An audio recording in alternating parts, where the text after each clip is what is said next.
Most people will tell you, just walk more. That's the secret to staying healthy after 70. It sounds simple, almost comforting, doesn't it?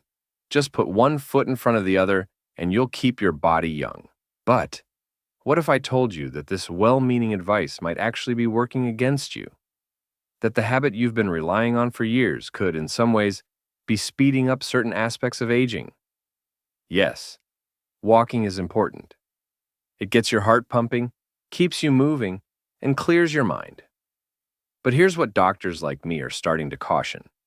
When walking is your only form of exercise, it can quietly leave your joints more vulnerable, weaken key muscles, and even increase your risk of falls and injury. Think about it this way. Walking is like watering a plant.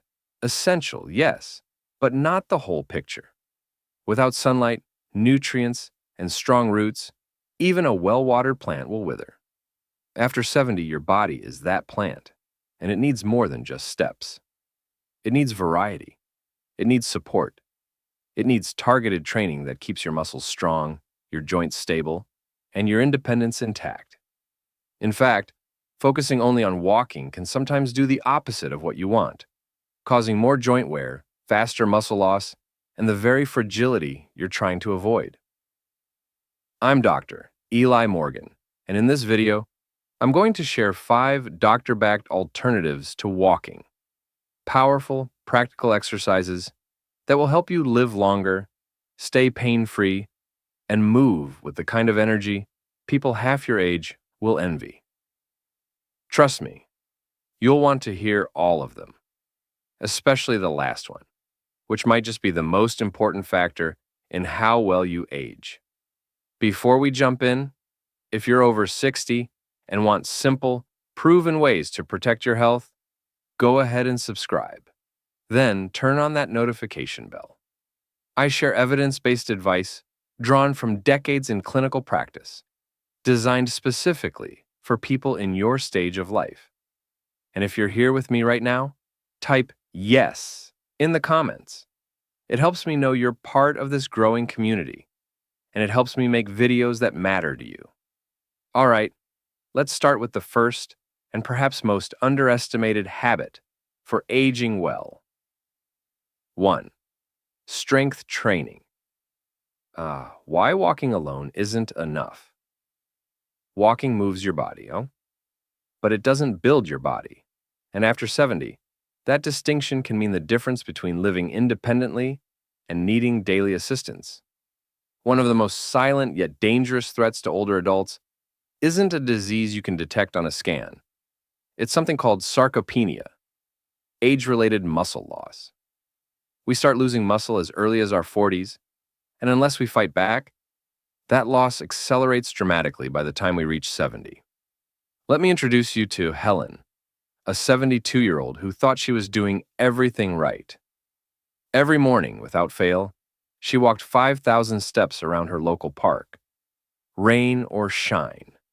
She believed she was protecting her health, but one afternoon, while carrying groceries up just 2 small steps to her front door, her knee buckled. She fell. Thankfully, nothing was broken. But the scare was real. Her doctor explained, "Walking keeps you active, Helen, but it doesn't challenge your glutes, hamstrings, biceps, or core the way strength training does. Without regular resistance work, your muscles weaken, even if you're moving every day." Helen's story is more common than you might think. And here's the good news. Muscle responds at any age. Within days of starting a strength routine, the body begins adapting. Helen started small. Wall push-ups in her kitchen while her tea was brewing, water bottles as makeshift dumbbells, chair squats while brushing her teeth. After just 6 weeks, her balance improved, her confidence returned, and she could even open tight jar lids again, something she hadn't done in years. Strength training isn't about bulking up. It's about preserving your freedom, the ability to get out of a chair, climb stairs, or carry your own shopping bags without fear. Here's a quick test you can try right now. Sit in a sturdy chair, cross your arms. Now stand up without using your hands. If you struggled, that's your body waving a little red flag. It's saying, "I need more strength." And the best part? You don't need a gym membership or fancy equipment. Your own body weight, a resistance band, or even soup cans can be enough. Just 10 minutes, 3 times a week, can dramatically slow and even reverse age-related muscle decline. If this first tip has struck a chord with you, type strength first in the comments so I know you're ready to start building back your strength. So now that we've talked about building strength, the foundation that keeps your muscles working for you, let's move to another, equally important layer of staying independent, your balance and flexibility. Because what good is strong muscle if one small misstep sends you tumbling? 2. Balance and stability. Preventing. Most people assume that balance is something you just have if you've been walking your whole life. Why worry about it, right? But here's the truth. Balance is a skill, and like any skill, it fades if you don't practice it. And this isn't just a small issue. For adults over 70, the number one reason for hospital visits isn't heart problems, diet issues, or even illness. It's falls. Let me tell you about David, age 75. A retired bus driver, David had always been sure-footed. He used to walk briskly through his neighborhood, never thinking twice about stepping off a curb. But one afternoon, as he lowered his foot from the sidewalk, it hesitated midair. He nearly lost his footing and crashed onto the pavement.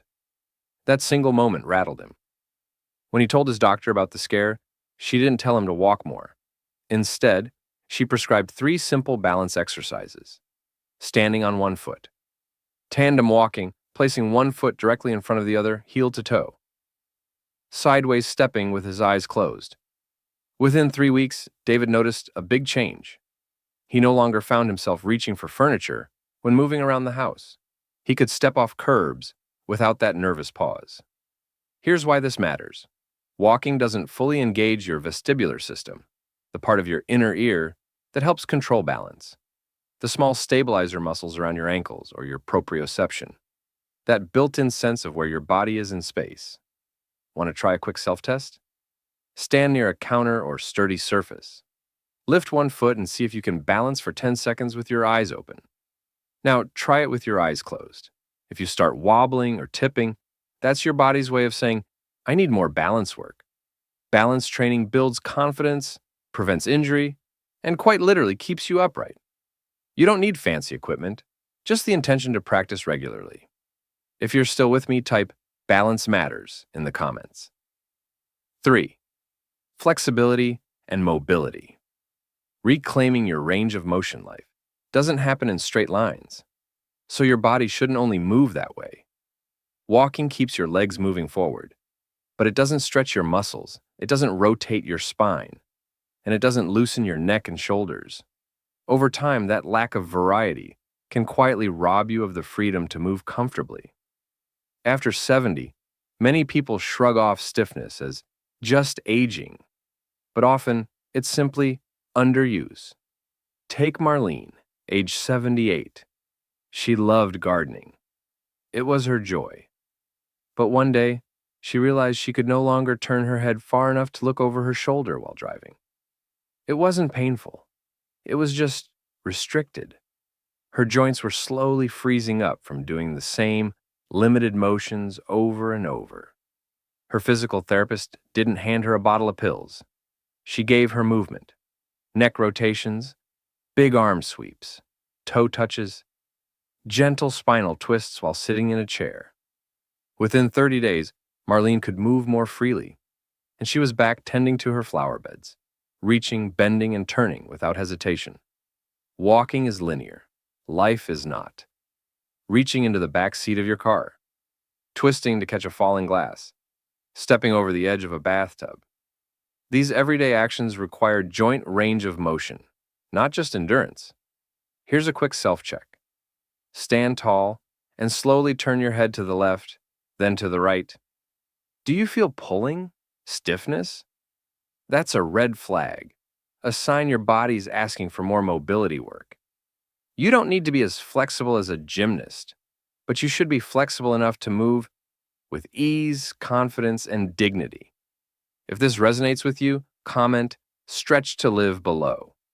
So, you've seen how balance and mobility can keep you steady and flexible in everyday life. But there's another hidden layer that holds everything together, your body's internal framework. And if it's weak, the whole structure starts to shift. Core and posture. Strengthening your internal framework. It's tempting to believe that walking strengthens your whole body, especially your back and posture. After all, you're upright, moving, and using your muscles, right? Not exactly. Walking barely activates your deep core muscles, the ones that truly stabilize your spine and keep you standing tall. After 70, a weak core is like a cracked foundation in a house. You might not notice the problem right away, but over time, the entire structure, your body, begins to tilt and strain. Let me introduce you to Leonard, a 76-year-old retired engineer. For decades, he prided himself on his upright stance and strong frame, but in recent years, his shoulders began to round forward. His lower back ached after short walks. Sometimes, he caught himself leaning forward without realizing it. His daughter noticed the change and urged him to see a movement specialist. The diagnosis? Postural atrophy, a slow weakening of the muscles that support proper alignment caused by years of underuse. The solution wasn't surgery, it wasn't medication, it was intentional posture training. Standing with his heels, hips, and head against a wall for 2 minutes a day. Seated pelvic tilts while watching TV. Deep breathing exercises while bracing the lower abdomen, activating those deep stabilizers. Within a month, Leonard's back pain eased by 60%. His breathing improved. Even his occasional heartburn became less frequent. Why? Because posture affects more than your spine. It influences your organs, your breathing, even your digestion. Your core isn't just your abs. It includes your diaphragm, the deep stabilizing muscles around your spine, and the muscular support surrounding your pelvis and lower back. And here's the thing. These muscles barely wake up during normal walking. Want to test yourself? Stand with your back against a wall and try to get your head, shoulders, and tailbone to touch it at the same time. If it's hard, don't brush it off. That's your body quietly telling you your alignment is off. Posture isn't just about looking confident. It's about protecting your nervous system, breathing efficiently, and avoiding long-term pain. And it can be trained at any age. No mats, no machines, just consistent, mindful practice. If this speaks to you, type posture power in the comments so I know you're on board. 5. Joint protection. Low-impact alternatives. That work. Let's be honest. We've all heard that walking is the best low-impact exercise. But is it always low impact? Not necessarily. For many people over 70, especially those walking regularly on hard pavement, the repetitive pounding can start to wear down the joints instead of protecting them. Take Malcolm, 79, a lifelong hiker. Even after retirement, he proudly kept up his 3-mile daily walks. But over time, a dull ache crept into his knees and ankles. He assumed it was just age catching up. An orthopedic exam revealed cartilage thinning. His doctor explained, walking without strong supportive muscles is like driving a car with misaligned wheels. The wear and tear builds up. Malcolm made some changes. Twice a week, he swapped his walking routine for water aerobics. On Sundays, he rode a stationary recumbent bike. Each morning, he added chair yoga to gently mobilize his joints. Within weeks, the swelling in his knees began to fade, and he found himself enjoying his walks again, this time without the dread of pain. Here's the takeaway. Walking is healthy, but repetitive loading without muscular support speeds up joint damage, especially in the knees, hips, and ankles. If you've ever felt stiffness after walking, that's not just getting older. That's your body asking for variety. Consider adding aquatic exercises. Buoyancy reduces joint pressure. Tai Chi. Slow flowing movements that improve balance and joint health. Seated resistance band workouts. building muscle without stressing the joints, cycling or using an elliptical, smooth, low-impact motion. Here's a quick check. Sit down in a sturdy chair and stand up without using your arms. If your knees or hips complain, that's a sign they're taking too much of the impact without enough muscular help. Joint care isn't about doing less, it's about doing smarter. If this part hit home, type "protect my joints" below. If you've made it this far, take a moment and ask yourself, have you been relying on walking as your main tool for staying healthy? Walking is wonderful. It supports your heart, clears your mind, and keeps you active. But on its own, it doesn't build strength. It doesn't challenge your balance. It doesn't expand your mobility. And it won't spare your joints from long-term wear. After 70, your body needs a more thoughtful approach, one that includes strength training to fight muscle loss, balance drills to prevent life-changing falls, mobility and stretching to keep you supple and independent, core and posture work to protect your spine, breathing, and alignment, low-impact alternatives to preserve your joints. Each of these is a building block for a stronger, more capable you. And here's the best part. It's never too late. Think back to the stories you've heard today. Helen, Marlene, Leonard, Malcolm. None of them made dramatic overnight changes.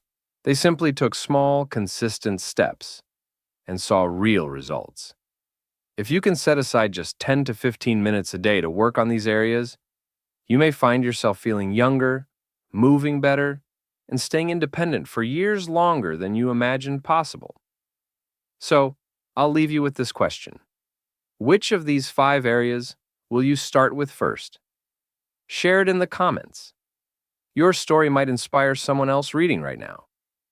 And if you found value here, please give this video a thumbs up, subscribe, and share it with a loved one over 60 who could use this message. We're building a community of empowered elders, and you're part of it. Until next time, stay strong.